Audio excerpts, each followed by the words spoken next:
Hi there, I'm Jake Mitchell, Director of Climate Tech Innovation with Trellis Group. I'm here with Francesca Edralin from WWF, also an emerging leader here at GreenBiz. Francesca, thanks for joining us today. Yeah, I'm super excited to be here. Thanks for having me. Yeah, and congratulations on being an emerging leader. It's a Thank you big so deal. much. Really Uh, appreciative. yeah, for those who are unaware, can you just share a little bit about what it means to be an emerging leader? Yeah, so Emerging Leader Program, it's a really awesome program that Trellis Group puts on for every Trellis Group conference, specifically awarding rising BIPOC corporate sustainability professionals to have access to the full conference, as well as networking opportunities and leadership engagements and speaking engagements like this one. So I'm super grateful to be an emerging leader for Green Yeah, we're, Business we're year. super happy to have you. It's an amazing cohort. You can check it out online, Yeah. actually, the Emerging Leader cohort this year.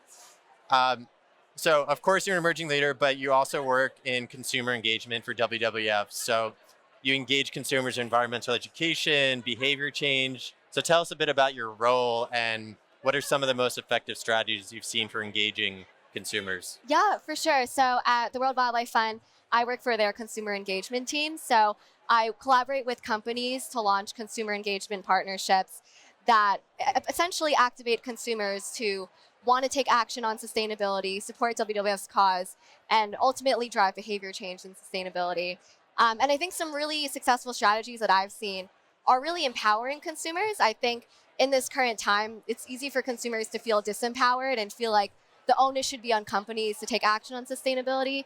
And so, with our strategies and our campaigns, we really try to empower the consumer to feel part of a greater effort and really also encourage companies to put money where their mouth is, be part of a larger campaign, partner with nonprofits, and then have and identify opportunities for consumers to be a part of that and really maximize the impact that consumers and businesses can achieve together versus just feeling like a consumer is only doing the work on their own. Definitely. I think empowering is so important. How do you go about empowering? Like, what does that look like actually empowering consumer base? Yeah, exactly. I think it's driving action. I think education is such a big part of driving consumer awareness, but then taking it a step further, then also driving action. So oftentimes campaigns that we do with companies will have a direct action at the end of the campaign, and also finding opportunities for companies to maximize the impact of consumers, such as through a matching gift donation. So it really feels like one individual action that a consumer can take is part of a larger impact and larger effect. I love it. You're leading the consumer down a path through education. It's like, this is what you can do now. Here's how to do it. Exactly. Let's switch gears later this week. Maybe it's tomorrow. You're hosting a Yeah. roundtable. Is it tomorrow? Tomorrow. Okay, Yeah. tomorrow. So you're hosting a roundtable discussion on how companies can effectively engage Gen Z. Yeah.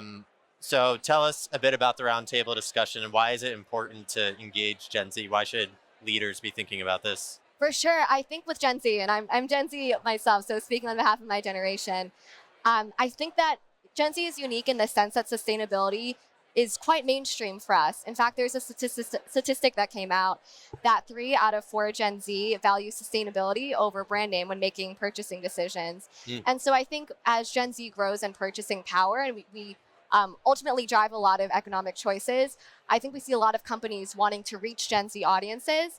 And it's really crucial to know that a lot of Gen Z really value sustainability in their decisions. So it's really key to think about how can companies leverage the resources that they have to market and to engage their Gen Z audiences and also tie in those sustainability themes, because I think that's a huge key in unlocking the Gen Z consumer base and Absolutely. making your strategy long-term sustainable. Right, which is already a significant consumer base and, of course, growing Yeah, every year that exactly. passes. What are some trends you're seeing in this space and where do you hope to see the space grow into in the next 10 years? Yeah, good questions. So some trends I'm seeing, which I'm loving, is sustainability opportunities in mainstream culture. So like when I turn on the Grammys, it's cool. I've seen a couple of sustainability focused ads. I love to see that intersection of entertainment and culture with sustainability. Mm. So what are some spaces and opportunities where you have a lot of eyes on media, and how do you infiltrate that with sustainability messaging? I think it's super exciting to see. And I think by partnering with films, celebrities, activists, you kind of really reach that mainstream audience, as well as partnering with companies that oftentimes are already looking for that mainstream messaging, and how do you put sustainability at the forefront of that. And in the next 10 years, I'd love to see more intersectionality in this space. I think there are a lot of really other important social activist causes that companies support. And I would love to see more combination with racial justice, women's rights, sustainability, because I think they're all very connected and all part of one larger, greater cause. Absolutely. More collaboration, more storytelling, more education. Exactly. Well, thank you so much for sharing your Thank you so insights. much, Jake. You just heard from Francesca Edralin, Associate Specialist at WWF. Thank you for tuning in.